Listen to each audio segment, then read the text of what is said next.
ওই, কেমন আছো তুমি? কে আপনি? এত তাড়াতাড়ি ভুলে গেলে? জান, তুমি এতদিন কোথায় ছিলে তুমি? আমার বিয়ে হয়ে গেছে। না, এটা হতে পারে না। তোমার বিয়ে হয় নাই, তুমি মিথ্যা বলতেছো। জান, সত্যি বলতেছি, আমার বিয়ে হয়ে গেছে। আমি মরে যাব, কিন্তু দুষ্টামি করো না। আমি দুষ্টামি করি না, সত্যি। আমি এখন অন্যজনের বউ। তুমি না আমায় ভালোবাসো? বাসি, কিন্তু এখন কিছু করার নাই। আচ্ছা, তুমি এমন কেন? আমি তোমার কথা ফ্যামিলিকে বলেছিলাম। তারা কি বলছে?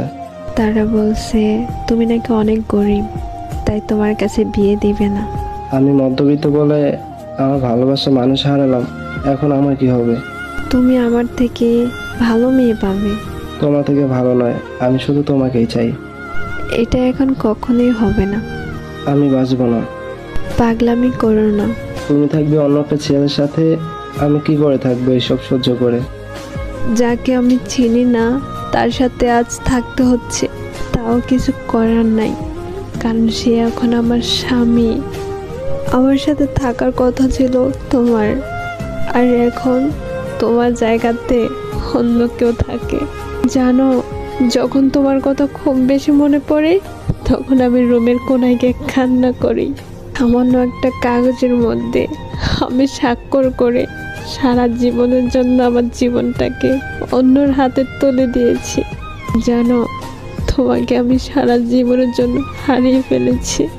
ওকে, আমি মৃত্যুর জন্য রেডি, কারণ আমি তোমাকে ছাড়া বাঁচার কোনো কথা ছিল না।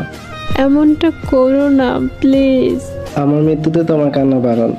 তুমি তো বলতে আমাকে ছাড়া তুমিও বাঁচবা না, কিন্তু এখন ঠিকই অন্যের ঘরে। আমি এই বিয়েতে একদমই রাজি ছিলাম না, কিন্তু আম্মু বলেছে আমি যদি বিয়েতে রাজি না হই তাহলে আম্মু পিস খাবে। ভালো থেকো তুমি। ভালো থেকো বললে ভালো থাকা যায় না। তুই আমাকে ভালো রাখলি কই? আর হয়তো চাইলেও তোমার সাথে কথা বলতে পারবো না। আমি মরে যাব, কিন্তু সরি, আমার আর কিছু করার নাই।